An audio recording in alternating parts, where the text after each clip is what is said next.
The Battle for Sunset Cove, a tale of trespass and triumph. When I pulled into the driveway of my beachfront home in Sunset Cove, Florida, after a 3-day work trip, I expected the usual: the soothing crash of waves, the cry of gulls, maybe a neighbor waving from their porch. Instead, I found chaos. My private beach, a slice of paradise my family had owned since the 1960s, had been transformed into a raucous, unauthorized party. Tents, a DJ booth, bounce houses, and over 100 strangers sprawled across my sand. Worst of all, banners from the Sunset Cove Homeowners Association fluttered above it all, proclaiming a summer splash. My blood boiled.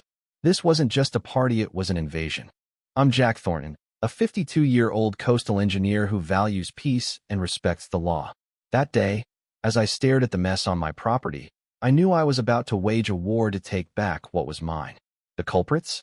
The HOA, led by Linda Carver, a 50-something self-appointed queen of the neighborhood who thought her clipboard gave her divine authority. What followed was a clash of wills, a legal showdown, and a lesson in standing your ground that I'll never forget. The scene was worse up close. Cars lined the road, spilling onto my grass. Coolers, beach chairs, and laughing partiers cluttered my land. The private property signs I'd posted were gone, ripped from their posts. My security camera lay broken in the sand. Worst of all, 3 teenagers on jet skis roared through the shallows, skimming dangerously close to a protected sea turtle nesting zone, clearly marked by state signs. I watched a wave slam into a fragile nest mound, my stomach churning. This wasn't just trespassing, it was reckless endangerment. I took a deep breath, pulled out my phone, and checked my security logs. 57 perimeter breaches in 24 hours. Fuming but focused, I called the county sheriff's non-emergency line, explained the situation, and requested immediate assistance. The dispatcher promised an officer would arrive soon. 15 minutes later, Deputy Mark Harris pulled up, leaned against his patrol car, and skimmed the folder I handed him: deeds, tax records, a 2004 court ruling excluding my land from HOA control. He nodded, then winced at the crowd. "This is a lot of people, Mr. Thornton. Going in now might cause a panic. File a formal complaint through the court. It's cleaner." My jaw tightened. "So you're letting them keep trespassing?" He shrugged. "It's complicated." "Complicated? That's what they call it when your rights don't matter because flip-flops outnumber you." He drove off, leaving me alone in my driveway, watching a stranger set up a margarita station on my buried fiber cable. I wasn't filing a complaint. I was declaring war. Sleep didn't come that night. The music stopped at midnight, but Deputy Harris's shrug burned in my mind.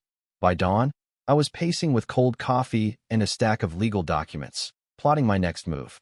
I grabbed my phone and marched to the beach to document the damage. The daylight revealed a disaster.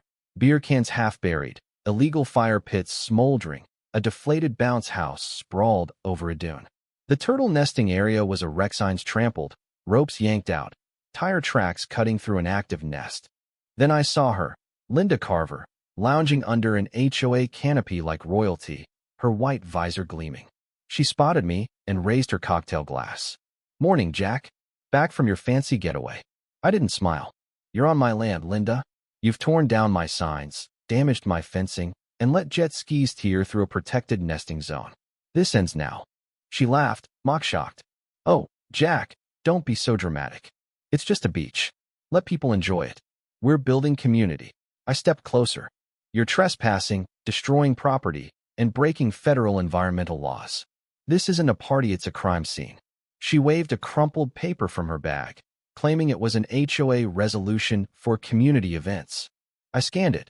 No lot number, no coordinates, no legal weight. "This is nothing," I said. "The law doesn't care about your feelings." Linda's smile faded. "You think the HOA's scared of one grumpy homeowner? This beach is for everyone." I turned away, still recording, and headed home. She thought I was bluffing. She was about to learn otherwise. I uploaded every video, photo, and audio clip to a secure cloud, emailed copies to my attorney, Sarah Bennett, and waited. Sarah called back in minutes. "Jack, they've turned your beach into a landfill. Those jet skis near the nests? Federal violation. I'm filing for an emergency injunction today." I also called the Florida Fish and Wildlife Commission, reporting the nesting zone damage. They dispatched a team immediately. 2 hours later, Sarah called again.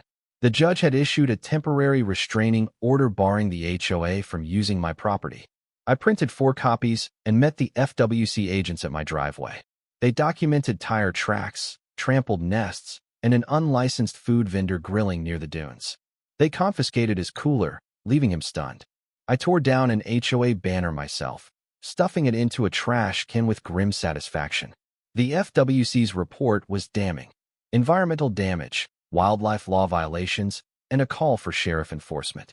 I didn't call the sheriff this time. I drove there, handing the court order and FWC report to the duty officer. This is a restraining order, verified property rights, and environmental violations, I said. Enforce it. 40 minutes later, 2 patrol cars and 2 FWC trucks rolled onto my property. I stayed back, filming as officers shut down the party. Linda emerged, waving a napkin like a flag. I'm the HOA president, she declared. The lead officer held up the court order. This is private land. Disperse now. Chaos erupted. Partiers scrambled, music cut off, jet skis were impounded, and bounce houses deflated. Linda's pleas, "We're just celebrating," fell flat. By sunset, my beach was mine again, littered but liberated. I thought that was the end. I was wrong. The next morning, a county code enforcement truck arrived, claiming my fencing violated regulations. I showed them every permit. They left empty-handed. Later, a delivery truck dropped off unordered party supplies, paid for by the Sunset Cove Welcome Committee. That evening, a local news article painted me as a tyrant who'd bullied a peaceful HOA event. Linda was waging a smear campaign. I called Sarah. She's turning this into a PR war. Sarah sighed. Let her dig her hole. Document everything. Over the next few days, HOA members visited, some apologizing, others probing for compromise. I refused. Then came the real blow. A process server handed me a lawsuit from the HOA, accusing me of blocking community access and harming morale. I laughed, then countersued for trespass, damage, defamation, and harassment. At the preliminary hearing, Sarah presented our evidence, deeds, the 2004 ruling, FWC reports, and photos of torn-down signs. Linda's lawyer, Tom Grayson, argued the beach felt communal. The judge wasn't impressed. Feelings don't override deeds, he said, ordering a full trial. Linda's smear campaign intensified. Flyers called me the beach ogre of Sunset Cove. I sent everyone to Sarah. Discovery uncovered gold. HOA emails showed Linda planning the party, ignoring my ownership. One read, "If Jack Thornton wants to hoard the beach, we'll just take it." Neighbors turned against her, one providing a notarized statement that Linda misled them. A jet ski renter admitted Linda told him the beach was HOA property. Her defense collapsed. The trial was a bloodbath. Sarah dismantled Linda's lies with witness testimony and hard evidence. The FWC agent detailed the nesting damage. A neighbor confirmed Linda's deception. The jet ski kid exposed her encouragement. Linda's testimony rambling about community spirit crumbled under Sarah's cross-examination. The judge's ruling was swift. I won. The HOA owed $120,000 for damages and costs. Linda was personally fined $50,000, placed on 9 months probation, and barred from HOA leadership. An injunction banned the HOA from touching my land ever again. The fallout was brutal. A third of the HOA quit, their budget tanked, and Linda resigned in disgrace. I rebuilt my beach, installed steel signs, new cameras, and floodlights. The nesting zones were restored, and I donated to the FWC. One day, I found a note in the sand, private property. Trespassers prosecuted.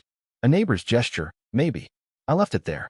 This fight wasn't just about a beach, it was about standing up to entitlement and injustice. Linda thought she could bully her way onto my land, but the law and persistence proved her wrong.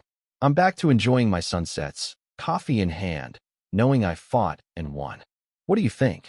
Was I right to go all in, or should I have compromised? Have you faced bullies or injustice in your life?